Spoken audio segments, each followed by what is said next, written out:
Bom, teve uma falha aí de luz. Voltamos. Tá ligado? Tá? Então, você veja que é bem... As hipóteses são bem claras, né?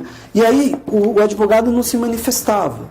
Só que assim, hoje, mesmo no Código de 73, que não havia expressamente enquanto a incapacidade durar, é o óbvio ululante, né? A incapacidade acabou, não é mais hipótese do curador. Só que o juiz insistia que queria que eu atuasse nessa situação. Por quê? Porque o processo não andava.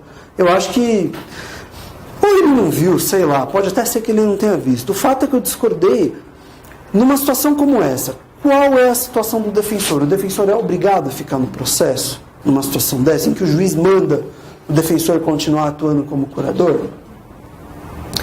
Nessa situação, o defensor público, como ele tem uma atribuição de curador e não estando ali fixada, não estando presente os requisitos da curadoria especial, mesmo com a discordância do juiz, o defensor ele pode informar para o juiz, falar, olha, tendo em vista que há advogado constituído, embora ele não se manifeste, está constituído, o réu não é ausente, não está mais presente o requisito, né?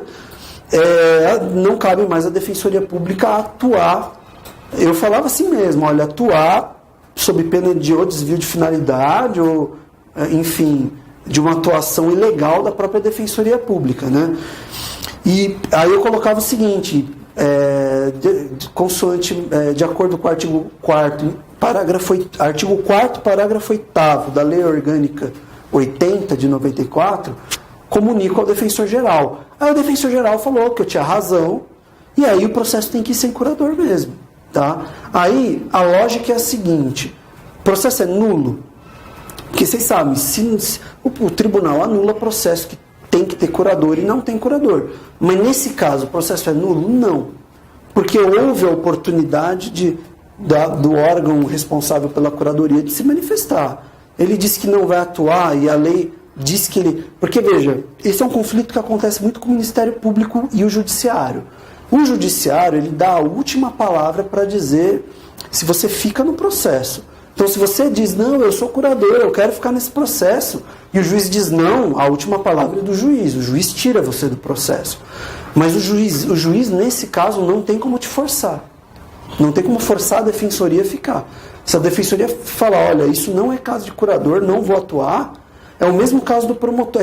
No caso da promotoria, na causa do problema do interesse público é mais tranquilo, né? Porque interesse público é um termo indeterminado, né? Então ele falou, aqui eu não vejo interesse público para a nossa atuação. Mas veja, quem dá a palavra final para entrar é o Ministério Público, não é o Judiciário. O Judiciário dá a última palavra para dizer se fica ou não fica, deu para entender? Parece meio confuso, mas ficou claro? Um dá a palavra final para dizer fica, entendeu? O juiz dá a palavra final para dizer não, você fica. Tá? Ou seja, se ele virar para você falar, o Ministério Público não há interesse público de atuação para o MP aqui, e todas as instâncias judiciárias confirmar, não tem como o MP entrar naquele processo a forceps. A última palavra é do Judiciário. Mas se o MP falar não tem interesse público para atuação do MP, o Judiciário não tem como forçar a entrada do MP. O mesmo acontece com a Defensoria em matéria de curadoria. Tá bom? Isso pode acontecer. Tá? Bom, vamos em frente. Lembrar, isso uma hora vai cair em prova e é interessante falar rapidamente. Artigo 95, parágrafo 5º. O que diz o parágrafo 5º do 95? Ele diz o seguinte: para fins de aplicação do parágrafo 3º, é vedada a utilização de recursos de fundo de custeio da Defensoria Pública. O que diz o parágrafo 3º do 95? Diz o seguinte: quando o pagamento da perícia for de responsabilidade de beneficiário de justiça gratuita, ela poderá ser custeada com recursos alocados no orçamento do ente público e realizada por servidor do judiciário ou por órgão público conveniado, ou pode ser paga com recursos alocados no orçamento da União, Estado, Distrito Federal, no caso da perícia ser realizada por particular. Tá bom? Resumindo, vocês sabem que quem pede perícia, teoricamente, tem que adiantar as verbas periciais. Essa é a regra geral. Quem é beneficiado da justiça gratuita não precisa adiantar. Aí o código diz, olha, se for realizada a perícia por um servidor do judiciário ou alguém conveniado, pode ser custeado pelo próprio ente público que seria o judiciário, tá bom? Ou, no caso de ser perito particular, é custeado pelo ente federado mesmo, que seria o Poder Executivo, no caso, na prática vai sair do Poder Executivo do Estado, né? É o próprio Estado que vai arcar com isso, né?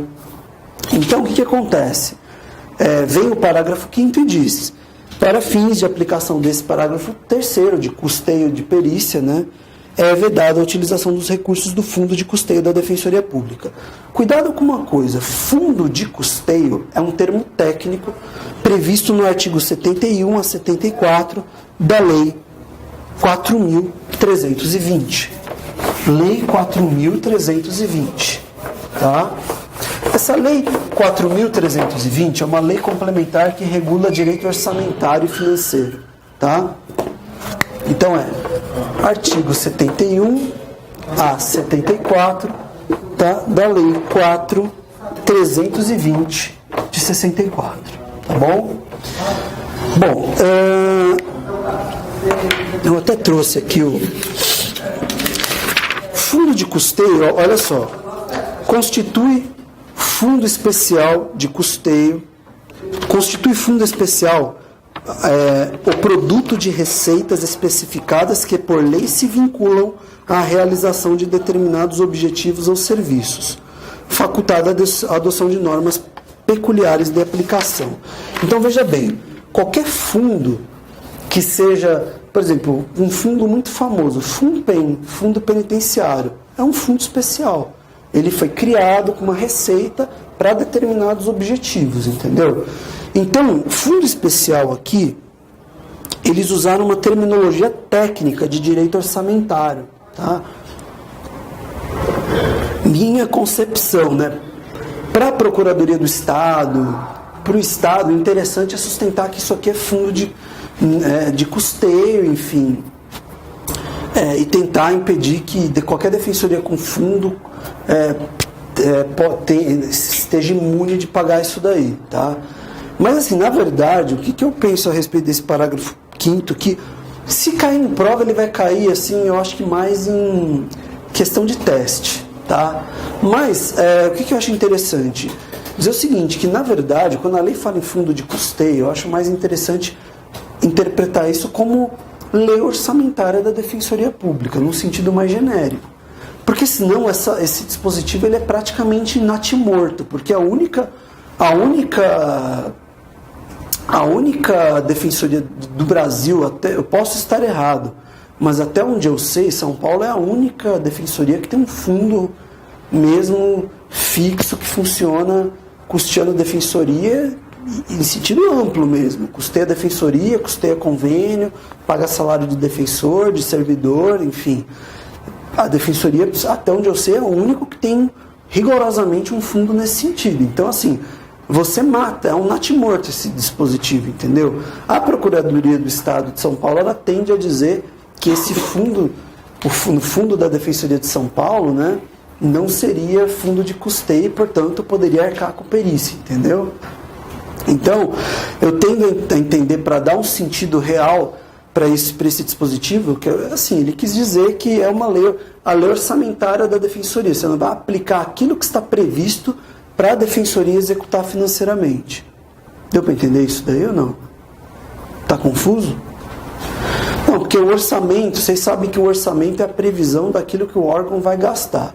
O direito financeiro já regula a própria execução desse orçamento. A execução do orçamento pode ficar aquém do previsto, tá? E a ideia é essa. Se você interpretar esse parágrafo 5º como, para fins de aplicação do parágrafo 3º, ou seja, pagamento de perícia, é vedada a utilização de recursos do fundo de custeio da Defensoria. O único estado que tem um fundo de custeio é São Paulo. Então essa regra não serve para nada desse jeito. Por isso que eu estou falando, eu acho que a melhor interpretação seria interpretar isso teleologicamente, ou seja, o legislador reconheceu que a Defensoria é mesmo no sistema de justiça o mais frágil orçamentariamente falando, e que, portanto, fundo de custeio teria que ser lido não no sentido técnico da Lei 4.320, mas no sentido de, olha, não vai ser aplicado, não para fins de pagamento de perícia, não vai ser aplicado a lei orçamentária da Defensoria, ou seja, aquilo que está previsto para a Defensoria executar financeiramente ao longo do ano. Para nenhuma defensoria, né, professor? Independentemente de ter o fundo de custeio ou não, né? Eu estou interpretando de maneira, do sentido de dizer assim, ó, é engraçado, o legislador foi técnico, mas se você interpretar tecnicamente isso daqui, é um natimorto, porque acho que só São Paulo tem fundo de custeio. Então não serve para quase nada isso daqui, entendeu? Então acho que a ideia é teleológica mesmo, né? Assim, olha, não queremos que o dinheiro destinado à defensoria seja utilizado, é isso, né? E aí lei orçamentária é algo mais amplo do que fundo de custeio, bem mais amplo, né? Porque a própria lei orçamentária vai prever o quanto que o fundo vai ter de receita, enfim, quanto que vai executar e por aí vai. Tudo bem? O que eu também acho importante? O artigo 186, eu vou ser rápido aqui, porque o 186, pessoal, ele prevê expressamente, ele abre o capítulo da Defensoria no CPC. Ele segue a lógica do 134, falando assim, olha, a Defensoria exercerá a orientação jurídica, a promoção dos direitos humanos e a defesa dos direitos individuais e coletivos dos necessitados em todos os graus de forma integral e gratuita. Esse dispositivo ele é simbólico, naquele sentido que eu falei, ele é uma repetição, uma reprodução do que a Constituição já fala mais amplamente no 134. Tá? Ele serve mais para divulgar a norma constitucional do que efetivamente ter um efeito prático no sentido jurídico do termo. Tá? Porque já existe uma norma constitucional que é mais ampla do que ela. Tudo bem? A violação desse dispositivo, em tese, abre aí ensancha para um recurso extraordinário de violação do 134, tá bom? 186, perdão, estava falando do 185, caput, que é o que abre o capítulo da Defensoria. O 186, Esse 186 ele repete qual norma constitucional? Então, eu estava falando do 185, perdão. O 185 ele repete o 134. Agora que eu vou falar do 186. Eu sem querer falei 186. Agora sim, 186. A Defensoria Pública gozará de prazo em dobro para todas as suas manifestações processuais. Esse artigo de lei aqui, ele também é simbólico. Por quê? Porque a Constituição Federal, ele determina que as normas gerais da Defensoria Pública serão feitas por meio de lei complementar. Né? Essa regulamentação geral da Defensoria Pública é por lei complementar. A nossa lei complementar é a Lei 80. Essa Lei 80 é uma lei nacional que vai servir de parâmetro para os estados. Tá? Tudo isso está previsto na Constituição. Acho que é no parágrafo 3º ou 4º do 134. Bom, portanto, a lei orgânica, no 128 primeiro, na verdade é 44, inciso 1º, 89, inciso 1º e 128, inciso 1º da Lei 80 de 94, já prevê que a Defensoria Pública vai ter prazo em dobro nos processos judiciais e administrativos. Então, esse dispositivo aqui é um dispositivo simbólico também. Se ele for revogado, a gente continua com a prerrogativa, entendeu? Tudo bem? Ele tem mais uma função na prática de divulgar do que efetivamente um valor jurídico mesmo. Tanto que ele revogando continua valendo a Lei 80. No fundo, eu não sei se isso é um pouco de ignorância do legislador que não conhecia a lei orgânica, eu realmente não sei. Mas o que eu posso dizer é, juridicamente, ele acaba funcionando mais simbolicamente do que efetivamente tem, do que tem efeito jurídico, sabe? O efeito jurídico advém da Lei 80, que é produto da Constituição direto mesmo. Houve uma previsão constitucional dessa lei. Tem alguma coisa a ver com reforçar para o judiciário que as polícia especificamente sobre a importância? Então, quando você fala em... Tem a ver, quando você fala em que esse 186, o 185 serve para reforçar para o judiciário a importância da defensoria, eu não discordo disso. Mas é uma questão política, na verdade. Porque o 185 é o 134 da Constituição e o 134 é mais amplo. E o 186 caput já tem previsão na nossa lei orgânica, né? Isso aqui não poderia nem ser matéria de lei ordinária, mas como ele repetiu a lei orgânica, não vejo aí conflito de normas, tudo bem? Só digo assim, ó, se for revogado, prerrogativa continua existindo, tá bom? O prazo, o parágrafo 1º do 186, basta vocês lerem essa remissão. O parágrafo 2º é importante, ele é uma conquista, na verdade. Diz o seguinte: a requerimento da Defensoria Pública, o juiz determinará a intimação pessoal da parte patrocinada quando o ato processual depender da providência ou informação que somente por ela, né, da parte patrocinada pela Defensoria, possa ser realizada ou prestada. Ou seja, esse dispositivo está dizendo o seguinte, que se algum ato processual depende de uma informação ou de um ato mesmo do assistido da Defensoria, o judiciário tem que intimar pessoalmente essa pessoa. Isso é muito comum, pessoal, em alimentos, sabe? Execução de alimentos é super comum. Então, o executado vai lá, deposita, o defensor não tem como saber se está tudo depositado mesmo. Então, ele depende, para se manifestar, de chamar a parte contrária. O seu próprio assistido. E, às vezes, ele liga, telefona, foi cancelada a linha.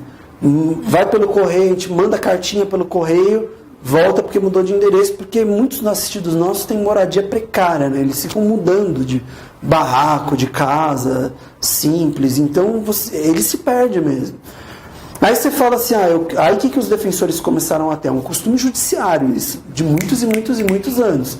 Os defensores falavam, eu peço para o oficial ir, porque o oficial, né, ele presta um serviço muito melhor do que o correio, né?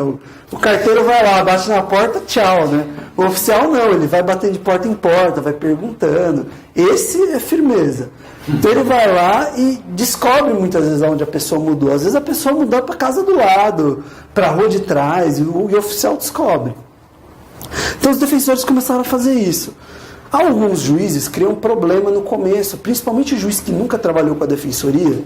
Você pede para ele assim, peço que intime pessoalmente o meu assistido no endereço tal, para o oficial verificar tal, o juiz indefiro, porque o judiciário não presta serviço para a defensoria tal. Muitas vezes vem uns despachos mal criados, assim, sabe?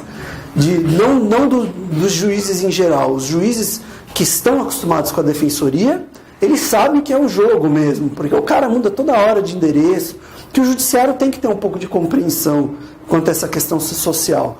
Mas juiz que nunca trabalhou com defensor, quando ele recebe esse pedido, é despacho mal criado, entendeu? Aí você vai lá, conversa com o juiz, fala, excelência, é o seguinte, eu vou te dizer o que está acontecendo. Esse cara muda de endereço toda hora, não é porque ele quer, porque ele é pobre, cada hora ele está no barraquinho, e eu sei que o oficial vai lá e acha.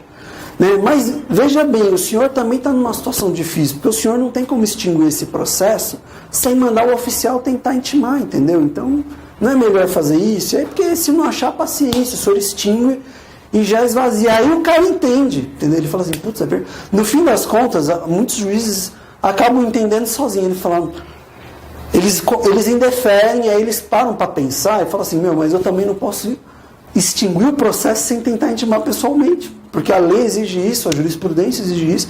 Então, acabou virando lei isso daí, entendeu? Acabou virando lei, e eu acho legal porque é o seguinte, o juiz já seria obrigado a intimar pessoalmente, mas agora ele tem um manual, né? Ele fala assim, o próprio parágrafo 2º manda fazer isso, então já tem um manual já, então facilitou a vida dos defensores. Então esse dispositivo, ele é muito importante, ele tem sido respeitado, enfim, antes dele existir ele já era respeitado, né? Só os juízes que não conheciam, que no começo estranhavam, né? O parágrafo 3º também é importante pelo seguinte, pessoal, diz o seguinte: o disposto no caput aplica-se aos escritórios de prática jurídica das faculdades de direito reconhecidas na forma da lei e às entidades que prestam assistência jurídica gratuita em razão de convênios firmados com a Defensoria.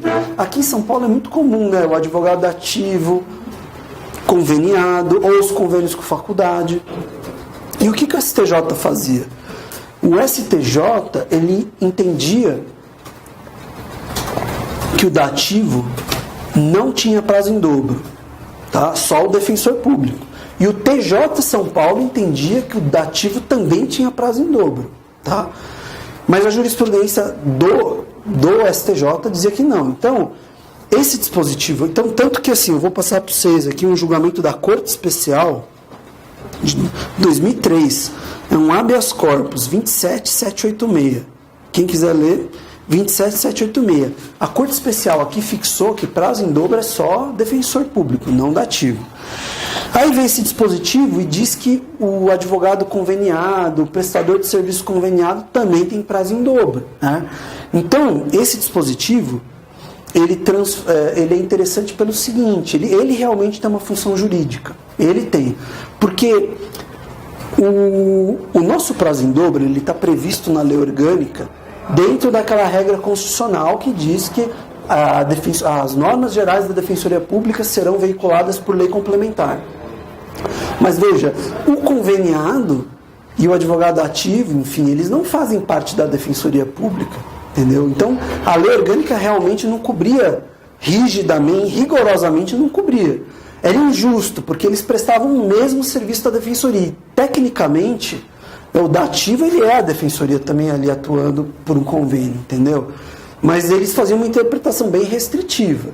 Agora, a lei ela efetivamente prevê que o prazo em dobro também está para o advogado de faculdade conveniada com a Defensoria, a OAB, os advogados da OAB que está conveniada com a Defensoria.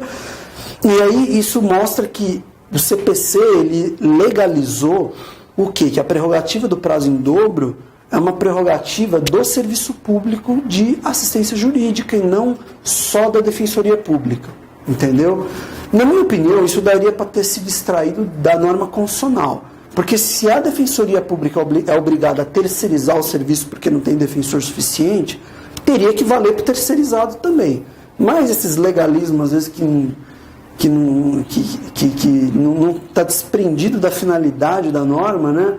Acabou criando privilegiados dentro do próprio serviço público de assistência jurídica. Quer dizer, quem tem a sorte de ser atendido pela Defensoria mesmo, né?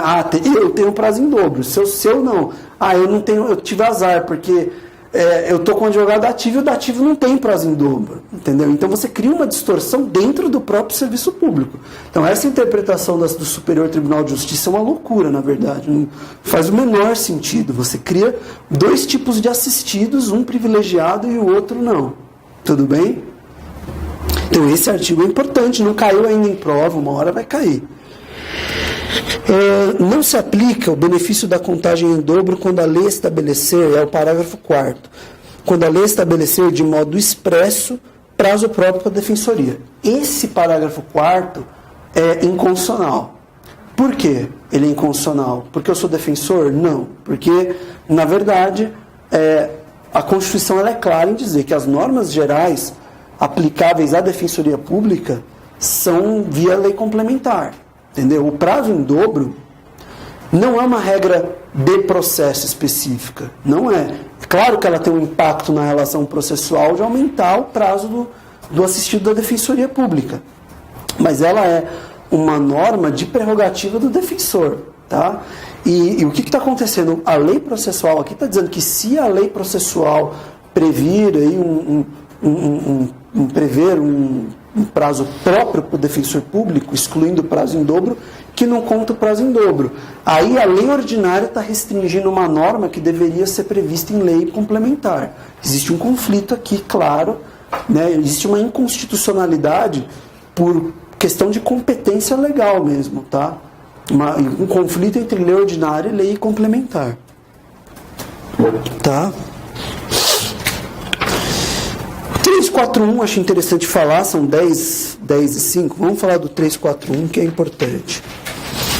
O 341, ele fala sobre o ônus da impugnação da causa. Tá? Vamos falar rapidamente de ônus, só para introduzir o tema. Vocês sabem que para o juiz decidir, ele é obrigado a seguir, né, o que a lei processual regulamentou sobre ônus de prova. Né? Então, a regra geral qual é? O autor vai provar o fato constitutivo e o réu vai ter que provar fatos que obstaculizam esse fato constitutivo, que seria o fato impeditivo, extintivo de direito, né? E o que acontece? Essa é a regra geral. Com essa regra geral, por que essa regra geral ela é importante? Pelo seguinte, porque muitas vezes o juiz não tem como saber, ele mesmo, enquanto julgador, ele não consegue ter a convicção de quem está certo ou errado analisando a prova. Ele fala assim, eu não sei quem está certo ou errado. Entendeu? Eu não sei, eu não tenho como saber. Pode ser que seja o réu ou o autor. A prova está dividida. Estamos falando de processo civil aqui, tá? Não de processo penal. Então, o que ele vai ter que fazer? Ele vai ter que virar e falar assim, bom, eu não sei. Pode até ser que o réu, pode até ser que o autor esteja com a razão. Mas eu estou na dúvida, então cabe a ele provar o fato constitutivo, eu vou ter que julgar improcedente. Porque a lei manda. Por quê? Porque o juiz ele não pode, o código ele veda, o direito constitucional em geral, existe a exceção do tribunal do júri e tal, mas em geral o juiz é vedado ao juiz o non-lic, que é não dar uma resposta. Né? Que é o non-lic é justamente aquela postura em que o juiz vira e fala, ó, não sei o que decidir, e não dá resposta nenhuma. Entendeu? Aonde existe non-lic no nosso sistema? No juízo da pronúncia ou impronúncia do tribunal do júri. Né? Quando o juiz impronuncia um non-lic, ele não disse nem que ele é culpado, nem que ele é inocente. É claro que a presunção de inocência continua ali valendo, né? Presume-se inocente quem foi impronunciado. Mas a impronúncia não é também uma absolvição, entendeu? Aquele processo pode ser reaberto, entendeu? No processo civil não tem o non-lic. Então, o que acontece? Por isso que tem a questão do ônus da prova, entendeu? Então, o juiz não podendo dizer, não vou julgar, porque ele não pode fazer isso, ó, não sei, essa prova está dividida, pode ser o autor esteja com a razão ou o réu, então não vou julgar. Ele não pode fazer isso. Ele vai falar assim, olha, pode ser o autor ou o réu, eu não sei, só Deus sabe, mas o direito da solução, o autor tinha que provar o fato constitutivo, não está provado, vou julgar improcedente. Entendeu? É uma regra de solução para evitar o non-lic. Bom, aí aqui, dentro dessa construção de ônus, né, o 341 regula o ônus da impugnação, o ônus não só de prova, mas de impugnação, das alegações. Não existe só o ônus da prova, mas o ônus de alegações. E o 341 fala de ônus de alegar. O ônus de impugnar do réu, ele, na verdade, ele tem uma profunda conexão com o ônus de prova. Se ele não impugnar aqueles fatos alegados pelo autor serão presumidos como verdadeiro, exceto se cair naquelas exceções de direito indisponível, da petição inicial não está devidamente instruída. Está dando para acompanhar o raciocínio, não está? Aí vem o parágrafo único do 341 e diz o seguinte: o ônus de impugnação especificada dos fatos não se aplica ao defensor público, ao advogado ativo e ao curador especial. Detalhe, vejam que a lei fala em defensor público e curador especial. Portanto, o defensor público e o advogado ativo aqui, ele não está sendo citado enquanto curador. Ele está sendo citado enquanto advogado ativo e enquanto defensor público. Está acompanhando o raciocínio? Tá? Bom, é aí que entra a discussão, né? É constitucional isso? Defensor público, só por ser defensor público, ele não tem o ônus da impugnação especificada, atuando por em nome de algum representado, ou atuando enquanto instituição também? Olha, o que acontece? Vamos falar um pouquinho da opinião aqui do Kleber Francisco Alves. O Kleber Francisco Alves é uma referência em matéria de defensoria pública, né? E ele tem um artigo que ele próprio, Kleber Francisco Alves, fala, olha, esse artigo é do que diz respeito ao defensor público, ele foca mais no defensor público, mas vamos focar também no dativo, porque pelo menos em São Paulo, o dativo, ele, pelo convênio da ordem, ele faz o papel de defensor. O Kleber fala o seguinte, ele fala assim, olha, é de constitucionalidade duvidosa. Por quê? Porque você começa a presumir, né, que o defendido da defensoria pública não tem capacidade para se defender, e que o defensor então não precisa impugnar. Você dá uma vantagem excessiva para alguém, você dá um tratamento desigual sem um justo motivo. Não é porque o indivíduo está sendo representado pelo defensor público que ele não pode fazer uma defesa decente. Pode, na maioria das vezes a gente é capaz de fazer uma defesa decente, mesmo com uma pessoa que tem dificuldade de falar, que entrega para os seus documentos assim, tudo num calhamaço, todos os papéis da casa dele ele leva, entendeu? Você que tem que encontrar onde é que estão as coisas. Dá para você fazer uma defesa, né? E o Kleber, então, fechando, o Kleber ele é cético quanto à constitucionalidade pela questão do princípio da igualdade. Ele acha que só pelo fato de ser defendido por um defensor não justifica afastar o ônus da impugnação especificada. Mas o Kleber, ele fala assim, olha, como ele é defensor público, ele entende profundamente os problemas da defensoria, ele fala assim, ó, eu até admito que existem situações que mesmo com a pessoa ali presente é muito difícil defender o cara, porque a pessoa não sabe ler e escrever. A pessoa para ser atendida precisa pegar 2, 3 ônibus. Ela não tem condições de ir a hora que ela quiser, só quando ela tem dinheiro que ela vai. Tem assistido nosso que é assim, o cara só vai quando tem dinheiro. Se não tem dinheiro, ele come. Não vai, ele vai comer. Não vai para a defensoria pública, entendeu? Então, esse tipo de assistido é muito complicado, entendeu? Então, pensando nisso, o Kleber fala, olha, em situações como essa, bem dito ali, usando com muita parcimônia, talvez seja constitucional esse artigo. Entendeu? Mas o próprio Kleber, ele admite que ele preferiria uma solução legal diferente, como a do 139, inciso 6º. O 139, inciso 6º, fala sobre poderes do juiz. E lá ele permite que o juiz ele altere o prazo processual por algum motivo razoável. Então o Kleber fala, olha, seria melhor permitir que o juiz aumentasse o prazo, dilatasse o prazo de defesa, por exemplo, do que afastar o ônus de impugnação especificada, né? É muito incisivo, né? Mas ele acha que, aplicando de maneira muito parcimoniosa, bem fundamentada, daria para usar em casos excepcionais. Excepcionais. O defensor público falando isso. O Fred Didier, analisando esse dispositivo, ele acha que é totalmente inconstitucional, tá? Essa presunção absoluta da defesa só porque o indivíduo está sendo representado pela defensoria. Ele acha até que é um desprestígio à defensoria pública. E outra coisa que ele fala, e aí fala do problema da igualdade das partes. Mas outra questão que ele fala é a questão do modelo cooperativo, que eu falei para vocês do modelo cooperativo no começo da classe. No começo aqui da nossa conversa. O modelo cooperativo, eu falei para vocês, não pretende que seja reforçado o contraditório. É que esse modelo cooperativo ele foca muito no juiz, no diálogo do juiz com as partes. Mas ele também quer reforçar o contraditório entre as partes, claro. Se você concede de maneira absoluta e genérica uma prerrogativa do defensor não ter que impugnar especificadamente, não ter esse ônus de impugnação específica, isso atrapalha a construção de uma decisão com a contribuição da defensoria pública. Entendeu? Deu para entender o raciocínio?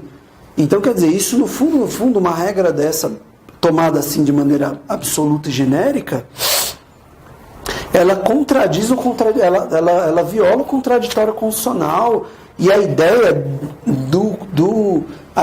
da cooperação processual, que é aquilo que eu falei, a decisão judicial tem que ser efetivamente construída por todos, ainda que o juiz dê a última palavra, é papel do juiz dar a última palavra, mas tem que ser produto desse diálogo processual. Se o defensor não tem o ônus de impugnar especificadamente, ele vai fazer um monte de defesa sem impugnação e não vai participar desse diálogo processual. E fora que sucateia o serviço público da defensoria, imagina os defensores fazendo isso, não faz o menor sentido, né? Ainda mais o indivíduo tendo razão, né? Muitos réus nossos têm razão no processo. Você vai fazer uma coisa genérica? Não é assim que se trabalha, né? Essa é a discussão. Então, esse dispositivo é um dispositivo que é uma pegadinha assim terrível. Não é, claro que tem a questão da vida prática, do bom senso, mas por uma prova, o examinador ele vai achar que você vai ter que chegar. Muitos de vocês achariam que não, tem que elogiar, esse dispositivo vale, porque a defensoria está do lado mais fraco, tarará. Olha, esse discurso nesse artigo é furado, porque o próprio Kleber Francisco Alves discorda disso. Tá? Então, esse dispositivo aqui, na vida prática, se vocês virando defensor, tem que usar com muita parcimônia se for usar. Se for usar. Entendeu? E numa prova, vocês têm que virar e falar, olha, esse dispositivo, o próprio professor Kleber Francisco Alves, ele acha que ele é muito cético quanto à constitucionalidade, por causa do problema da igualdade. Existe o problema do modelo cooperativo do processo, que exige que a decisão seja uma construção de todos, e isso, como uma regra geral, exclui a defensoria dessa construção. Ou seja, se você for nessa linha, por mais que seu examinador seja um extremista no sentido de defender todas as prerrogativas da defensoria, ele vai começar a pensar e falar, E vindo do Kleber Francisco Alves, é um nome muito forte na defensoria, né? Olha, de 10 e 15, fala... Quem é? Não. Vamos, para encerrar, eu só vou indicar para vocês 3 artigos. Anotem, por favor. Os artigos 455, parágrafo 4º, inciso 4º, 513, parágrafo 2º, inciso 2º, 876, parágrafo 1º, inciso 2º. Prestem... Deu para pegar? Deu para anotar tudo? Oi? Primeira. O primeiro é o 455, parágrafo 4º, inciso 4º. Leiam depois em casa esses artigos, tá? Todos esses artigos, e prestem atenção no tratamento que a lei dá para quem é representado por advogado constituído e para quem é representado pela Defensoria Pública. Vocês vão perceber uma grande diferença, né? No exemplo da testemunha, por exemplo, o advogado particular é ele é quem faz a primeira intimação das testemunhas, e o defensor não, sempre vai ser intimação judicial.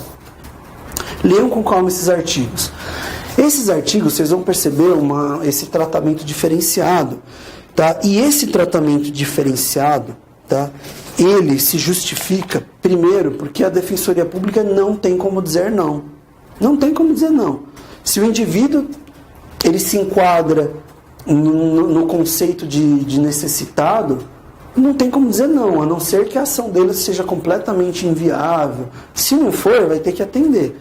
É diferente do escritório de advocacia particular, que vira e fala assim, o advogado, ele pensa assim, ele fala, olha, seu caso, enfim, é interessante e tal, mas no escritório não vai valer muito a pena tal. Como que o advogado está raciocinando? Ele está pensando, ele fala, isso aqui vai dar um baita de um trabalho e eu não vou poder cobrar muito.